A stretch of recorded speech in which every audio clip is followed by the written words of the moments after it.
मति मारा कृष्ण पिचकारी, भीगले मोरी साड़ी।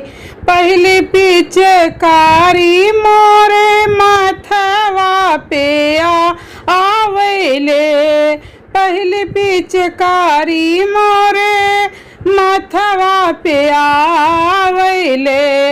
मोरे बेदिया के हो मोरे बेदिया के रंग उतारी, भीगले मोरी साड़ी।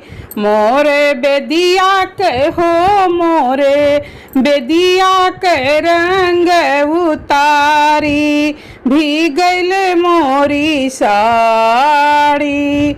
मति मारा कृष्ण पिचकारी, भीगले मोरी साड़ी।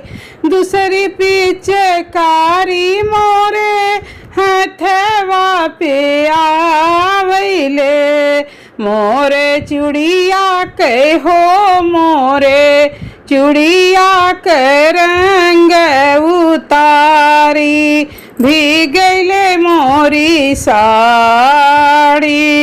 मति मारा कृष्ण पिचकारी, भीगले मोरी साड़ी। तीसरी पिचकारी मोरे पैर पे आवैले, तीसरी पिचकारी मोरे पैर पे आवैले।